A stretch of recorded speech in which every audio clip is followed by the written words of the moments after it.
রোজ রবিবার আমি ওপেনিং ডেতে স্কুলে আসি দেখি যে সেই ওই জায়গা থেকে যে 4-5টি গাছ মানে কাটা হয়েছে। তো সেটা দেখে তো আমার উপরস্থ বস বলতে শিক্ষা অফিসে যাই, গিয়ে আমি লিখিতভাবে একটা অবহিত করি। তো গতকাল এখানে এসে যথেষ্ট আমাকে মানে হেনস্থা করা হয়েছে।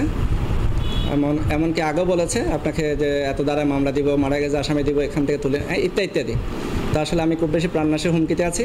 তো আমি যে গতকাল এটা থেকে সব কিছু মানসিকভাবে খুব বেশি বিপর্যস্ত। তো সে বান্ডেল থাকলে প্রতি সেনমানিতে টাকা বাঁচবে। বিকাশ সেনমানি বান্ডেল কিনে জিতুন প্রতি লেনদেনে। জন্য স্যারের কাছে গতকাল আমি লিখিত একটা আবেদন লিখেছিলাম। আমার স্যারের আসলে কান্না করছিল, স্যার আপনি রিজেন দিয়েন না। যাই হোক, হয়তো যে ওই পক্ষের লোক হতে হবে, আমি ওইভাবে বাইরে আমি কখনো জানি না, মানে জানতেও চাইনি। তো আমি শিক্ষা অফিসে গিয়েছিলাম আমি রিজেন দেওয়ার জন্যে। তো দুর্ভাগ্যবশত শিক্ষা অফিসারকে পাইনি, হিসেবে দেওয়া হয়নি। তো আমি আসলে মনে প্রাণে চাচ্ছি এই ধরনের যে প্রাণনাশের হুমকিতে আছে যথেষ্টভাবে মানে সবসময় এভাবে প্রাণনাশের হুমকি দেওয়া হচ্ছে। তো এই জন্যে আমি যে স্যারের কাছে আমার থেকে মানে অব্যাহতি নেওয়ার জন্য আজকে হয়তো যেতে পারি। গত 20 সেপ্টেম্বর শনিবার বোয়ালখালী উপজেলার আমার আওতাধীন কদুরখালী ইমামনগর সরকারি প্রাথমিক বিদ্যালয়ে বেবাকারা প্রায় আমাদের 4টা বড় গাছ কেটে নিয়ে গেছে। তো তাৎক্ষণিকভাবে পরবর্তীতে আমরা আমাদের সহকারী উপজেলা শিক্ষা অফিসার রঞ্জন ভট্টাচার্য তদন্ত করে দেখতে পেয়েছে যে আসলে বাস্তবে 4টা গাছ কাটা হয়ে গেছে। এখানে উল্লেখ্য যে ওই বিশ্বত জায়গায় নিয়ে একটা মামলা চলমান রয়েছে পটিয়া থানায়, যার মামলার নম্বর হলো 2648/2024 সালে মামলা করা হয়েছে। তো মামলা আমার যত জানা মতে মামলা চলানোর পর্যায়ে এখানে গাছ করতে করার আইনসম্মত নয়। বান্ডেল থাকলে প্রতি সেনমানিতে টাকা বাঁচবে। বিকাশ সেনমানি বান্ডেল কিনে জিতুন প্রতি লেনদেনে। সেজন্য আমি একজন সরকারি দায়িত্বরত কর্মকর্তা হিসেবে 21 সেপ্টেম্বর বোয়ালখালী থানায় এটা আমরা লিখিত অভিযোগ করেছিলাম। তো এটা এখন তদন্ত চলমান রয়েছে এবং ইতিমধ্যে আমাদের উপজেলা নির্বাহী মহোদয়কে আমরা জানিয়েছি। স্যার ইতিমধ্যে বলছে ফরেস্ট্রি বিভাগকে জানাবেন, যেহেতু গাছ কর্তন করতে হলে ফরেস্ট্রি অনুমতি লাগে।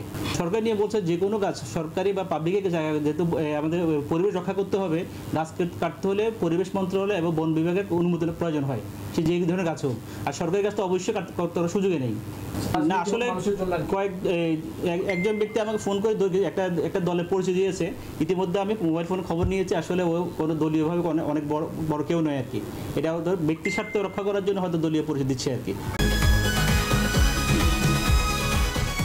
ভাই বয়সটা কত ভাই? এই বয়সে কি আপনি জাউরামি করেন নাই? ফার্স্ট টাইম করতে গিয়ে কট খেয়ে গেলাম গো ভাই। জাউরামি করার সময় মনে থাকে না তোমার যে জাউরামি করতে যেতেছি নাকি কট খেতে যেতেছি?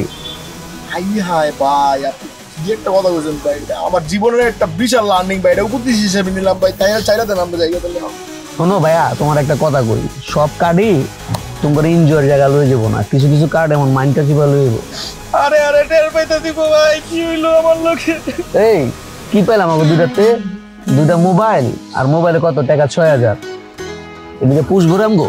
না ভাই পুষবো না। এই ফোন বেচলে 10, এটা বেচলে 10, 20, আর ফোনের ভিতরে আপনার 6000 পাইছি, মোট 26000 ভাই। 26000 হইব না ভাই। কি করা যায় কদি ভাই গাড়াই দেইরা গায়ে হারাইলে বাপ মা আসবো, বাপ মা আসলে ধর মনে করেন আর 10-15 হাজার হইলে আর কি পুষবো আপনার। একটা ভালো আইডিয়া দিছিস রে। কি রে কি কর? ওই ভালো আইডিয়া না ভাই, বাইতে বন্ধন যাব না কোনো ভাবে ভাই, বাইতে বনি দাও যেত না ভাই। ফোন দিলে মাইরেই লেবো, এনো মাইরা লাইছেন বলতা দিনে কি করব? শোন, তোরা বসছিস কি বিপদে, এমন বিপদে তোর বাপ মা ছাড়া আর কেউ এই দুনিয়াতে তোর সাহায্য করবো না, বুঝছিস? তাই না ভাই, আপনি আছেন বুঝার ভাই। ভাই আপনি বাইতে ফোন দিলে আপনারা আমার মাইরে লেবেন, এই কষ্ট আপনার করা লাগতো না। বাপ মাই আমার মাইরে লেবো ভাই।